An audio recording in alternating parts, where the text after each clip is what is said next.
What is freedom? And what does it mean to live in a free society? These are two of the most profound questions we can ask. They have inspired passionate debate across the globe and across civilizations for a very long time. In the West, the philosophical tradition of freedom is often traced to the Greeks and to its personification in the idea of liberty or eleutheria. In China, questions of freedom were also central to the writings of Lao Tzu, Zhuangzi, Confucius, and Mencius, and manifest themselves in the ideal of the great unity, Da Tong. While the ways in which we understand freedom may differ, at its core are universal questions about how we understand ourselves and how we relate to each other. For some, it comes down to the relationship between authority and obedience. For others, freedom begins with an individual's ability to live with dignity. But, as with all of our most profound questions, there is no simple answer. What it means to be free and to live in freedom changes with time and circumstance. In times of distress, when we feel threatened, we may forfeit more of our freedom in the hope of finding stability and strength within a collective. But remove that threat, and our demand to live in freedom always reasserts itself. What matters is that we keep asking these questions. It is only with discussion and deliberation that we move closer to the truth as it is for our times. Hong Kong, my home and the city that defined the person that I am today, is on the verge of becoming an authoritarian state. How did Asia's most liberal, open and cosmopolitan city, with a thriving civic society and institutions that were once seemingly so robust, change so fundamentally?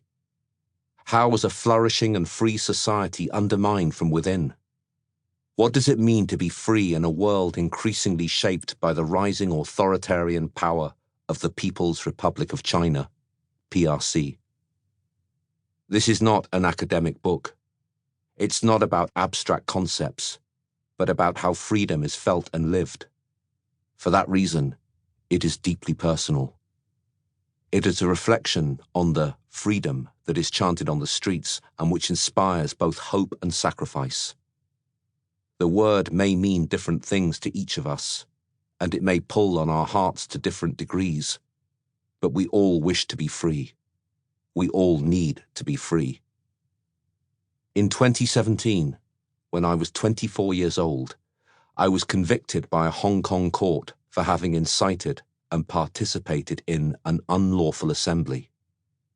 3 years earlier, I had called for a protest against the Hong Kong authorities that did not have their prior approval. Though the protest was peaceful, tensions were high. The court's submission states that security guards were injured during scuffles, though no one was seriously hurt. No one was hospitalized, for which I am thankful. Certainly, it was never anyone's intention for anyone to be hurt. It was the 26th of September, 2014. I was on a hastily erected stage at Civic Square, which was filling up with protesters. We had not applied for a permit for assembly because the protest had unfolded spontaneously. We also believed in our inherent right to protest. After all, we were only calling for the democratic reform we were promised under our own constitution. I called out, encouraging more people to enter the square and join us.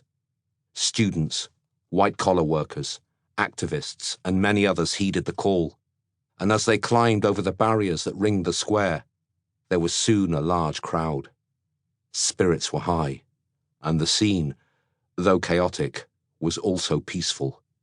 We were energized, not angry.